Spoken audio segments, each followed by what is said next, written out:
Soyez les bienvenus au nom du Dieu trois fois saint. Ce Dieu qui est insaisissable. Les cieux et les cieux des cieux ne peuvent le contenir, et pourtant dans sa parole, ce Dieu se fait proche de nous. Par la loi de Moïse, par les écrits des prophètes, par la bonne nouvelle du Christ. Cette parole est-elle assez divine pour que nous ayons confiance en elle? La laissons-nous entrer en nous et nous transformer notre vie et notre façon de vivre? Notre vie est-elle en accord avec la volonté et surtout avec l'amour de Dieu, cet amour qui est le cœur même de sa bonne nouvelle? Avant de poursuivre notre cheminement méditatif, donnons joyeusement de la voix en louant notre Seigneur avec le premier chant, des strophes longues, répétitives, douloureuses pour l'organiste. Alors il faut qu'on assure au niveau du chant, ce coup-ci on te soutient. Merci.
Un sans faute. Nous nous levons. Nous prenons les répons liturgiques classiques en allemand, et Zeiten, Vater, etc. Et nous prions ensemble avec les mots du psalmiste au psaume 34. Je mets ma fierté dans le Seigneur. Les pauvres entendent Magnifiez le Seigneur avec moi. exaltons ensemble son nom. J'ai cherché le Seigneur et il m'a répondu. De tous les frayeurs, il m'a délivré. Ceux qui regardent vers lui sont radieux. Et leur visage n'a pas à rougir. Quand un pauvre crie, le Seigneur entend. Et il le sauve de toutes ses détresses. L'ange du Seigneur dresse son camp Autour de ceux qui le craignent, et il les délivre. Goûtez et voyez combien le Seigneur est bon. Heureux l'homme qui trouve en lui un abri. Les jeunes lions peuvent souffrir de la misère et de la faim. Mais ceux qui cherchent le Seigneur ne manqueront aucun bien. Je bénirai le Seigneur en tout temps. Sa louange sera constamment dans ma bouche. Chantons gloire au Dieu 3 fois saint. Et ça aide fat.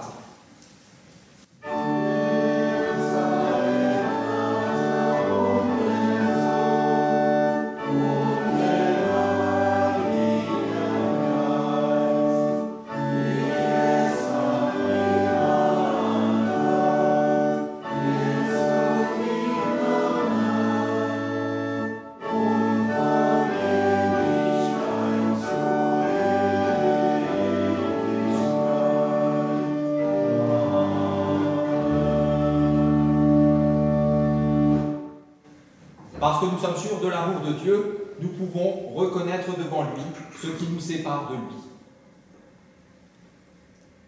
Seigneur, dans nos vies, il en va toujours de faire ce qu'il faut au bon moment. Ça ne nous laisse que peu de marge de manœuvre. C'est pourquoi nous nous réfugions bien souvent dans l'activisme ou dans l'indifférence, espérant ainsi à tort échapper à nos peurs. Nous nous dressons alors contre nous-mêmes, nous négligeons les autres et nous t'oublions toi. Seigneur, en t'oubliant toi, en oubliant ta volonté, nous oublions aussi qui nous sommes, qui nous devons être. Lorsque nous laissons trop peu de place à l'amour, lorsque nous manquons de confiance envers les autres, envers toi et envers nous-mêmes. C'est cette situation, Seigneur, que nous te présentons ce matin. Dans ton amour, viens décharger nos vies, viens nous relever et rends-nous purs devant toi. Oui, Seigneur, nous t'en prions, prends pitié de nous. Herr, barme dich.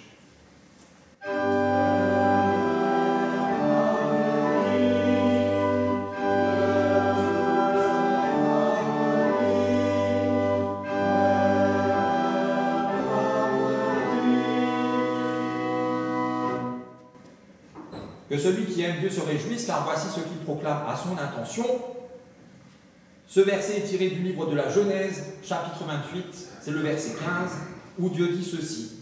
« Je suis avec toi, je te garderai partout où tu iras. » Ne soyez pas tristes ni sans espérance. En Jésus, son Fils, notre Seigneur, en qui il a mis toute sa tendresse, Dieu nous ouvre un chemin et un demain. Écoutez et vous vivrez. Là où vous êtes agité, il vous donne la paix. Là où vous avez peur de manquer, il vous ouvre au don. Là où vous vous absentez, il est présence. Ne soyez pas tristes ni sans espérance, car son pardon déjà vous a rejoint. Pour cette grâce admirable, chantons-lui notre reconnaissance, exaltons le Seigneur. Er sei Gott in der Höhe.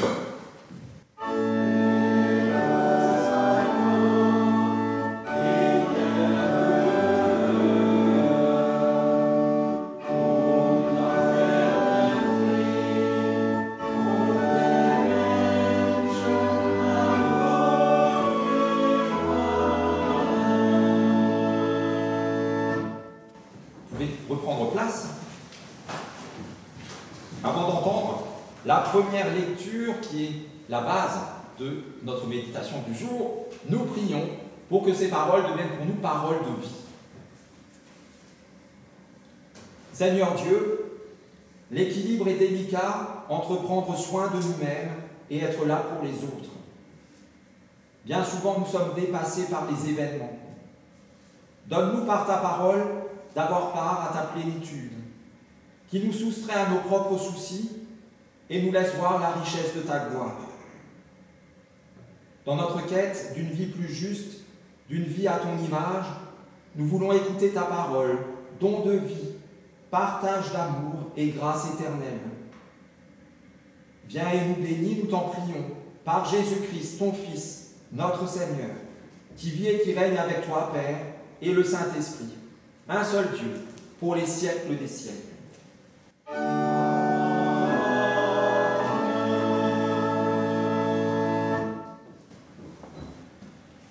La première lecture est tirée du livre du prophète Jérémie, au chapitre 23, où nous entendons ceci. Ainsi parle le Seigneur des armées. N'écoutez pas les paroles des prophètes qui parlent pour vous en prophètes.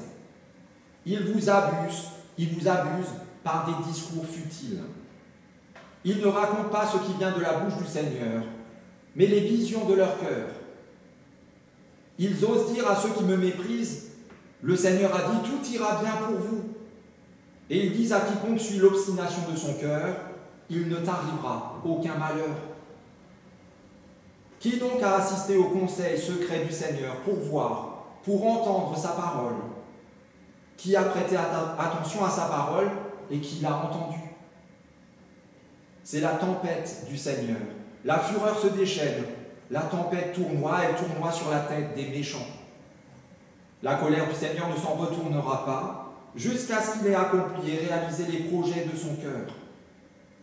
Dans la suite des temps, vous en aurez l'intelligence. Car je n'ai pas envoyé ces prophètes, et pourtant ils ont couru. Je ne leur ai pas parlé, et ils ont parlé en prophètes. J'ai entendu ce que disent les prophètes qui annoncent le mensonge en mon nom, en disant « j'ai fait un rêve ». Jusqu'à quand ces prophètes songeront-ils à annoncer le mensonge, à annoncer la tromperie de leur cœur? En fait, ils veulent faire oublier mon nom à mon peuple, par les rêves qu'ils se racontent l'un à l'autre, comme leurs pères ont oublié mon nom pour le dieu Baal. Que le prophète qui a un rêve raconte ce rêve, et que celui qui a ma parole dise vraiment ma parole.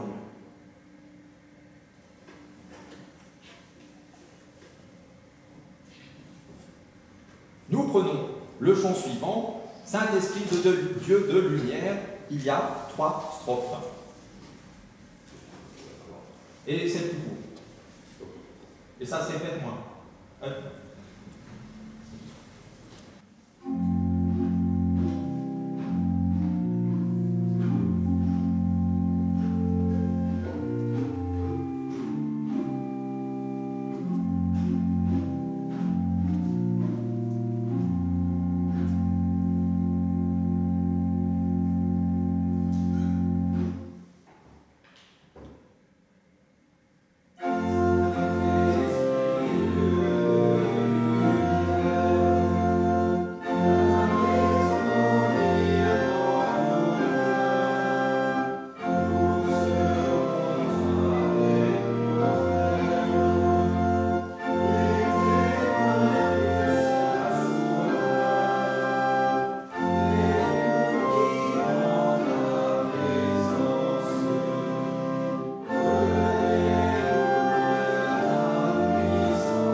Tout d'abord, pour entendre le mot d'ordre, le verset auquel nous sommes confiés aujourd'hui pour la semaine qui commence, tiré de l'évangile de Luc au chapitre 10, c'est le verset 16, où Jésus dit ceci à ses disciples: « Celui qui vous écoute, m'écoute, moi.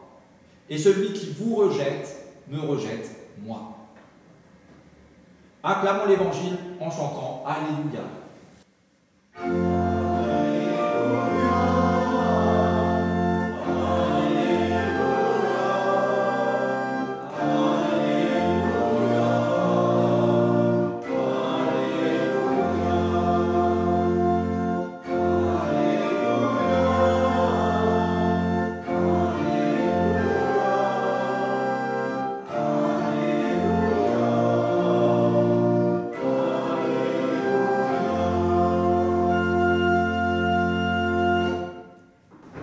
Et dans le même évangile, 6 chapitres plus loin, au chapitre 16, nous entendons ceci, une parabole plutôt connue. Il y avait une fois un homme riche qui s'habillait des vêtements les plus fins et les plus coûteux et qui chaque jour vivait dans le luxe en faisant de bons repas. Devant la porte de sa maison était couché un pauvre homme appelé Lazare. Son corps était couvert de plaies. Il aurait bien voulu se nourrir des morceaux qui tombaient de la table du riche. De plus, les chiens venaient lécher ses plaies. Le pauvre mourut, et les anges le portèrent auprès d'Abraham. Le riche mourut aussi, et on l'enterra. Le riche souffrait beaucoup dans le monde des morts. Il leva les yeux, et il vit de loin Abraham et Lazare à côté de lui. Alors il s'écria: « Père Abraham, aie pitié de moi. Envoie donc Lazare tremper le bout de son doigt dans de l'eau pour me rafraîchir la langue, car je souffre beaucoup dans ce feu. » Mais Abraham lui dit: « Mon enfant, souviens-toi que tu as reçu beaucoup de bien pendant ta vie, tandis que Lazare a eu beaucoup de malheur. Maintenant, il reçoit ici sa consolation, tandis que toi, tu souffres. De plus, il y a un profond abîme entre vous et nous. Ainsi, ceux qui voudraient passer d'ici vers vous ne le peuvent pas, et l'on ne peut pas non plus parvenir jusqu'à nous de là où tu es. » Le riche dit: « Je t'en prie, Père, envoie donc Lazare dans la maison de mon Père, où j'ai 5 frères, qu'il aille les avertir, afin qu'ils ne viennent pas eux aussi dans ce lieu de souffrance. » Abraham répondit: « Tes frères ont Moïse et les prophètes pour les avertir, qu'ils les écoutent. » Le riche dit: « Cela ne suffit pas, Père Abraham, mais si quelqu'un revient de chez les morts et va les trouver, alors ils changeront de comportement. » Mais Abraham lui dit: « S'ils ne veulent pas écouter Moïse et les prophètes, ils ne se laisseront pas persuader, même si quelqu'un se relevait d'entre les morts. » Seigneur, ta parole est la vérité, enseigne-nous à marcher selon ta vérité. L'aube à dire au Christ.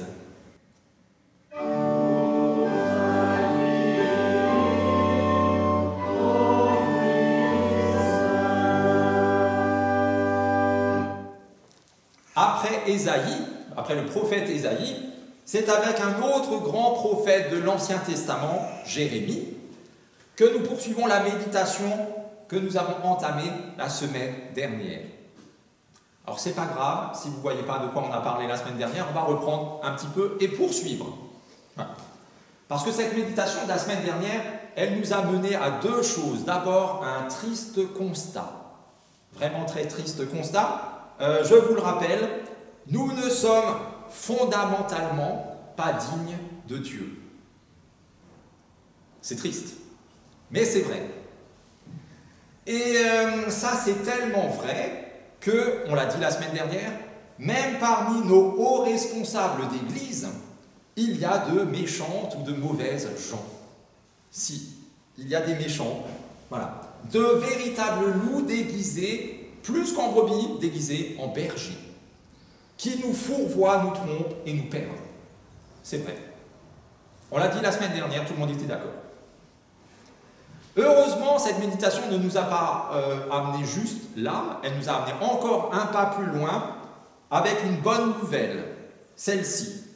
Dieu, dans cette situation-là, la nôtre, Dieu étend sa main pour nous purifier lui-même. Il le fait. Et ça, c'est une bonne nouvelle. Parce que nous, sinon, on resterait dans cette situation pas agréable du tout. Alors venons-en un peu à Jérémie.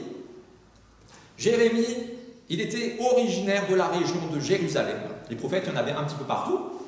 Et lui, c'était vraiment dans la région, peut-être même Jérusalem même.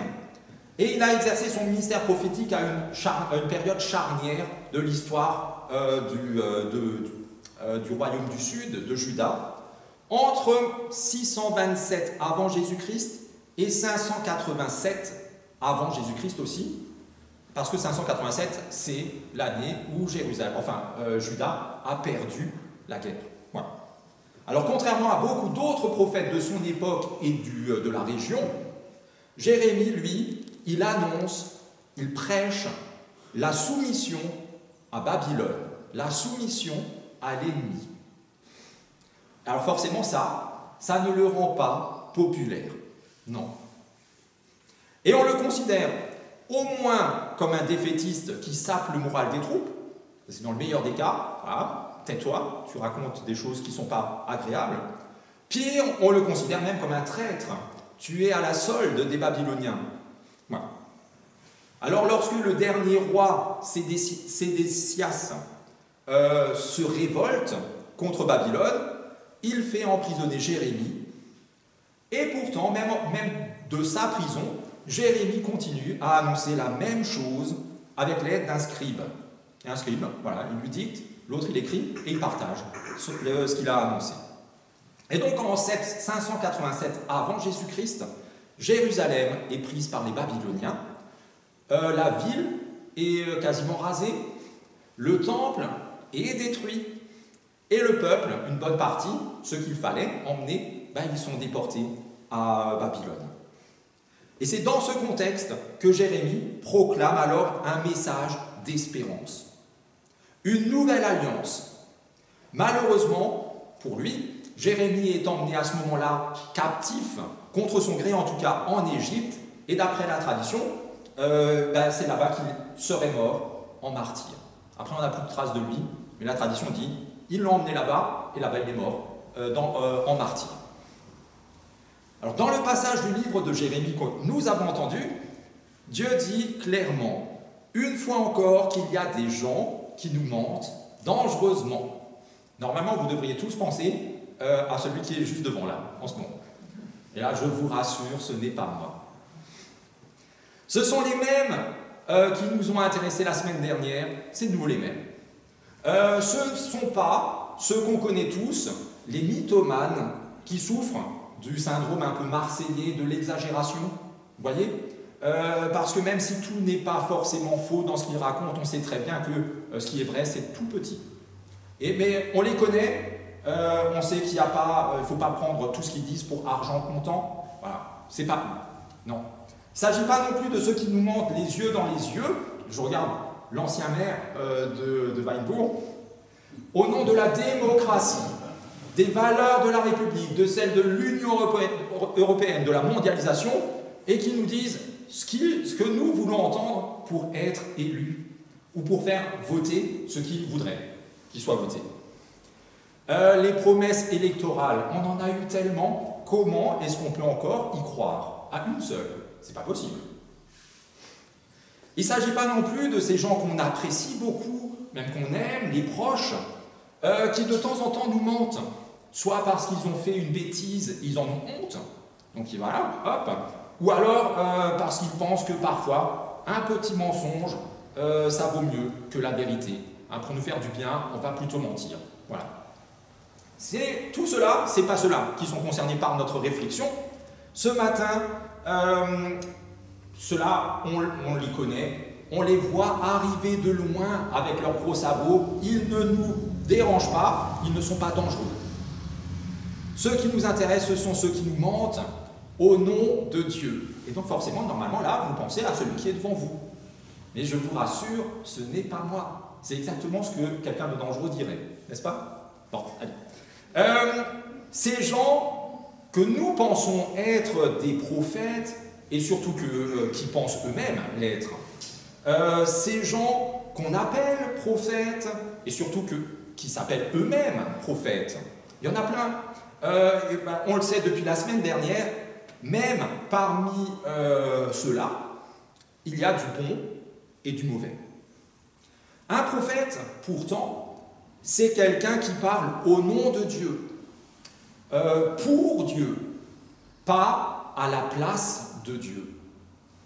C'est quelqu'un qui est censé transmettre la parole de Dieu telle qu'elle est, sans y ajouter rien et sans rien y retrancher, telle qu'elle est. C'est quelqu'un qui ne sert que de relais, un transistor, un transmetteur, un haut-parleur, en gros, qui répète avec précision les mots qui lui sont soufflés à l'oreille ou à l'esprit par l'Esprit de Dieu. Normalement, ça devrait sortir comme ça vient.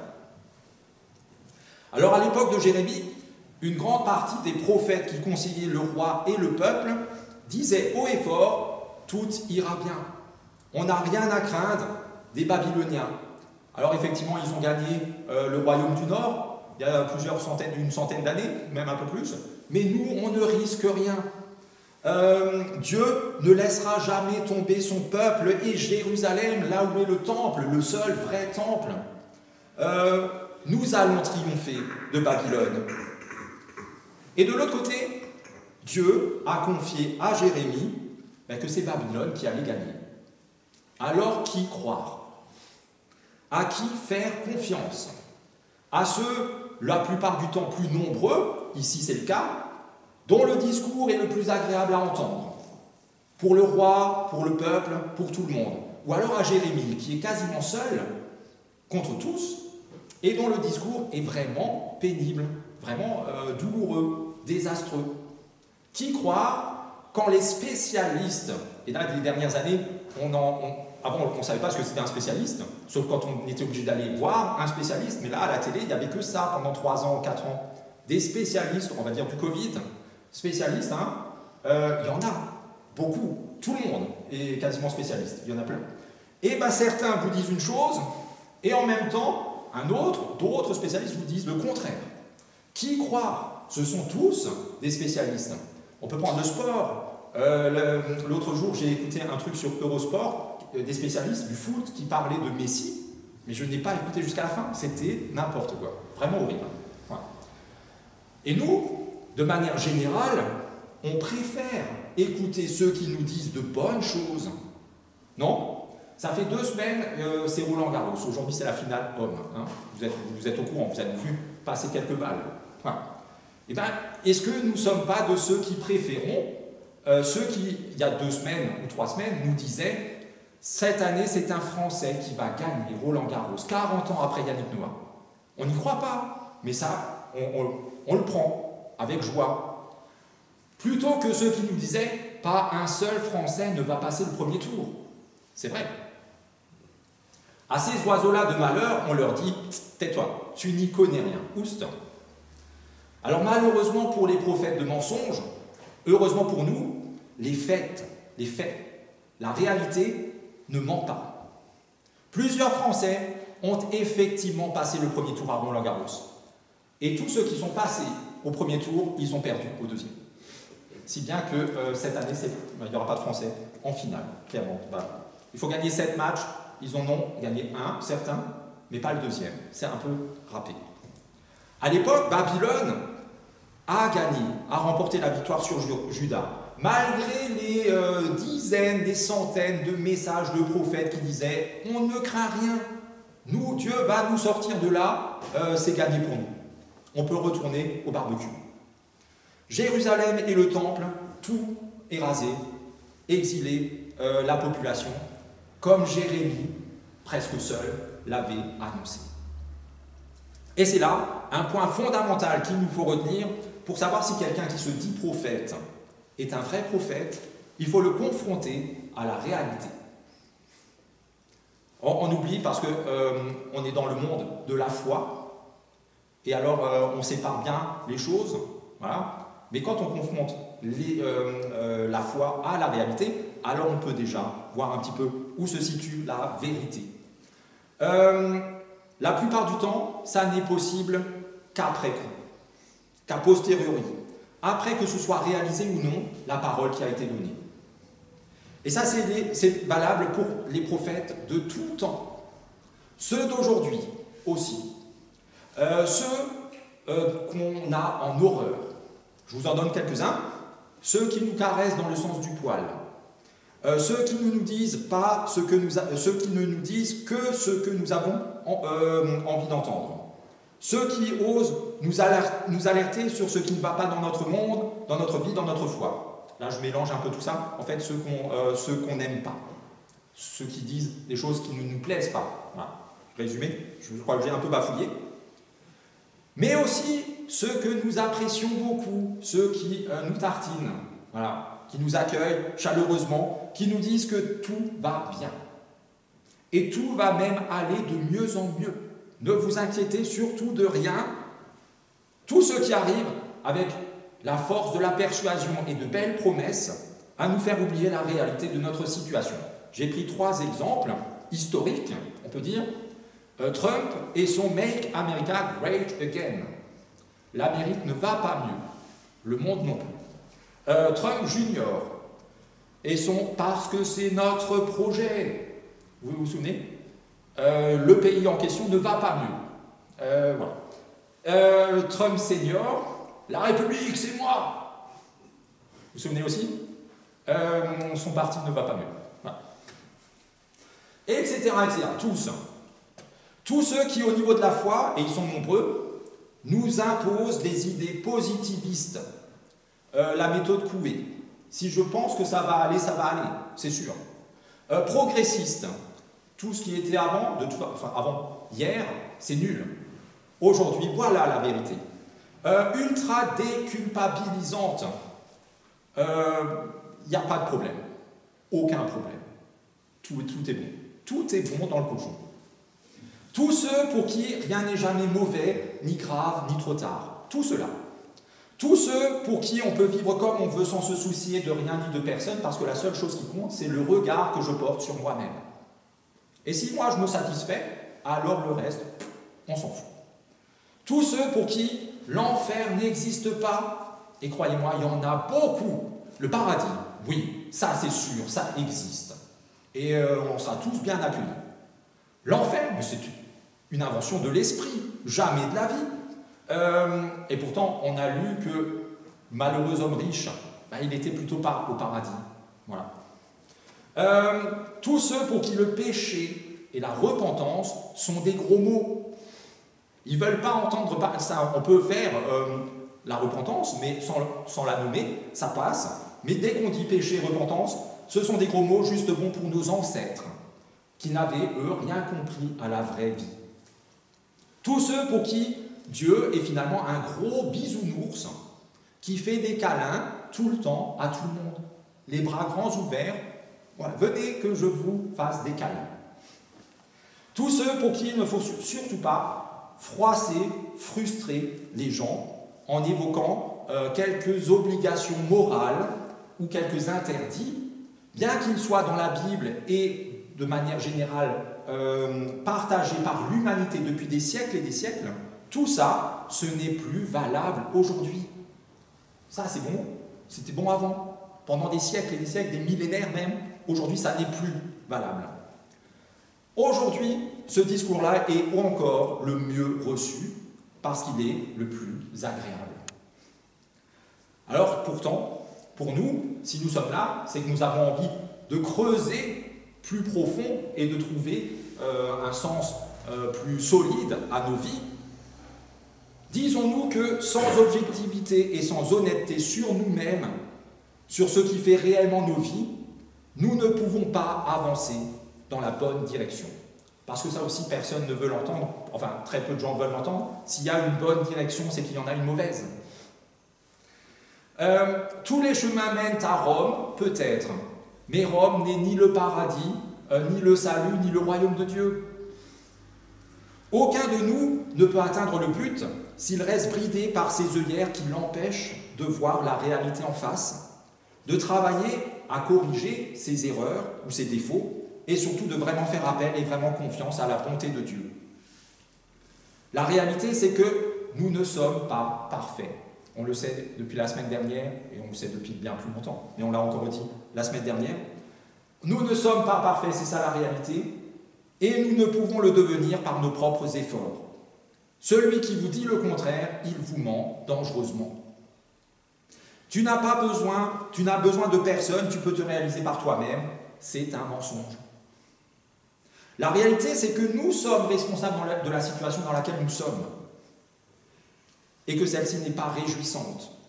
Et celui qui vous dit le contraire, surtout au nom de Dieu, il vous ment dangereusement.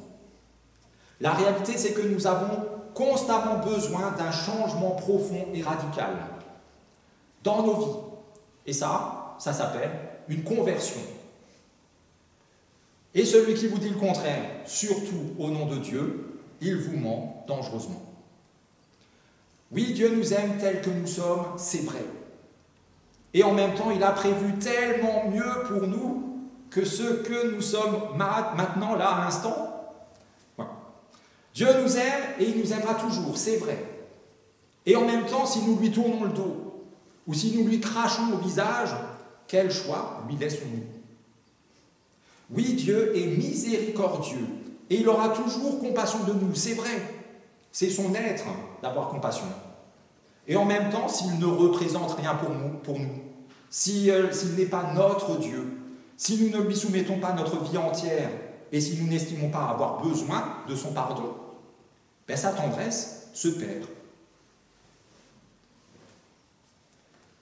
Aujourd'hui, comme à l'époque de Jérémie, certains prophètes nous assurent que nous vivons dans le meilleur des mondes possibles et que Dieu est satisfait de nos vies comme elles sont. Tout cela mente dangereusement, car leurs mensonges nous endorment. Nous devons veiller, être attentifs, prudents, et ils nous endorment. Ils nous illusionnent. Tout est bon dans le meilleur des mondes. C'est faux. Ouvrons les yeux et on le voit. Ils nous perdent, parce qu'au final, c'est notre vie qui est en jeu. L'alliance nouvelle dont parlait déjà Jérémie, elle est en Jésus le Christ, qu'il a instaurée par son sang.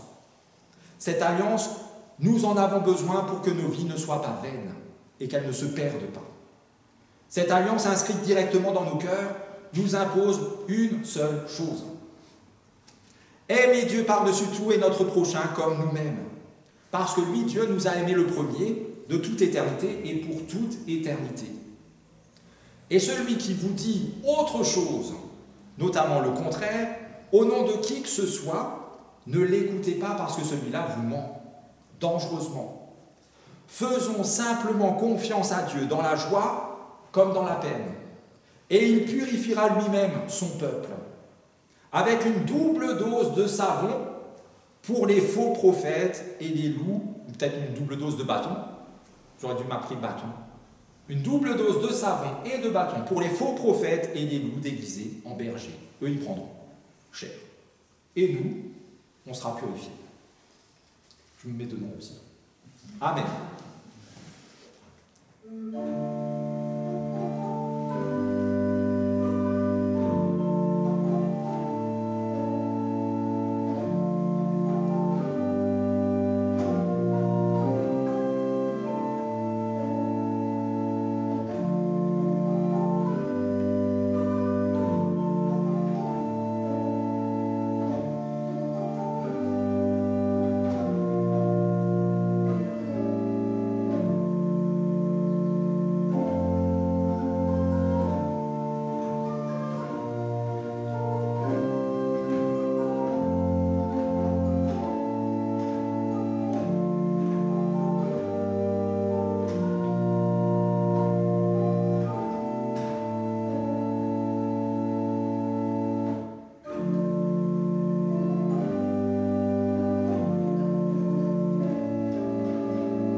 Seigneur, ce temps de culte est un temps pour toi. Un temps que nous souhaitons ne plus se limiter à quelques minutes de temps en temps, 1 heure à gauche ou à droite. Car il est grand temps pour nous de prendre le temps de nous placer en tout temps devant toi. Seigneur, nous te demandons d'écarter de nos vies la lassitude de l'habitude et la tiédeur de la distraction, comme aussi tout ce qui nous empêche de voir le vrai visage des humains et des choses qui nous entourent. Ouvre nos yeux, Seigneur, et saisis nos cœurs plus usés que la corde à la margelle du puits, ces cœurs durcis par les déceptions et les échecs.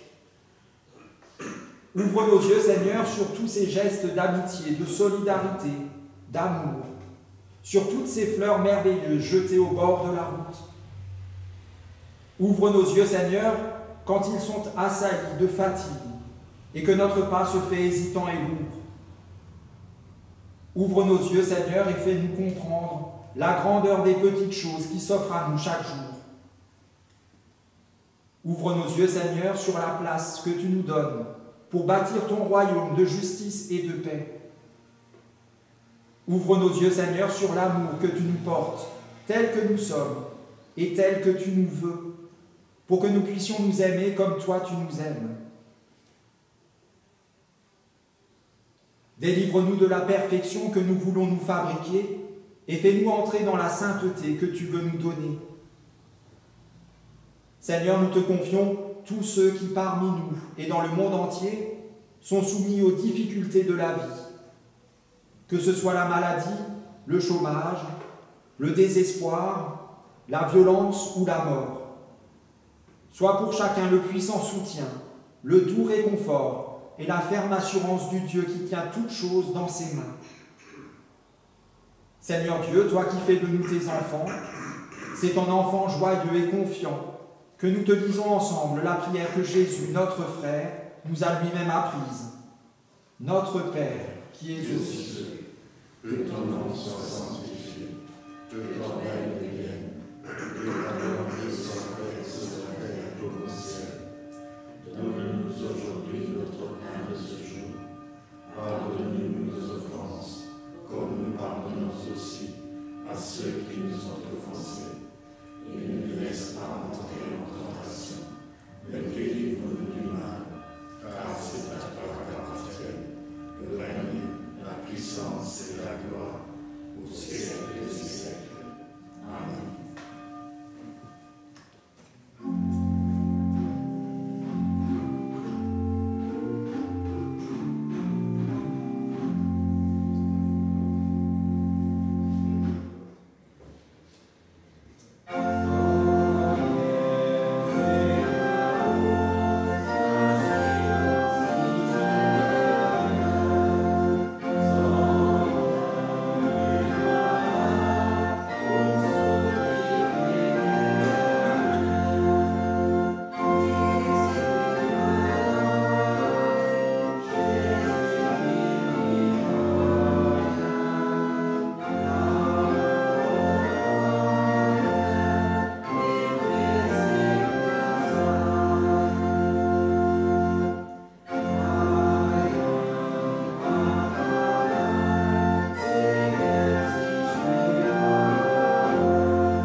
C'est plus pratique ici que quand c'est en haut.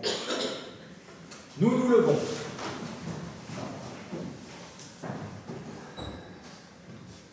Lorsque sur la montagne de Dieu, un buisson qui est en feu mais ne se consume pas attire le regard de Moïse. Celui-ci s'en approche mais doit ôter ses sandales. Pour entendre la voix de Dieu, il lui faut avoir les pieds bien sur terre. Du milieu du buisson, Dieu lui parle et l'envoie. J'ai vu la misère de mon peuple, j'ai entendu son cri, va le délivrer. Moïse entend la voix de Dieu, mais la parole proclamée ne devient réalité qu'à travers une marche vers la liberté. Dans ce culte, nous avons écouté l'Évangile, nous avons entendu son message d'amour, de liberté et de responsabilité. Cette parole de vie ne prend toute sa dimension que lorsque nous la laissons résonner dans notre quotidien. Ainsi, que le Dieu de Moïse et de Jésus-Christ te bénisse et te garde. Il connaît ta vie, il entend ton cri. Il t'appelle à la liberté de son service d'amour. Va avec la force que tu as. Et sois béni, tu es béni. Amen.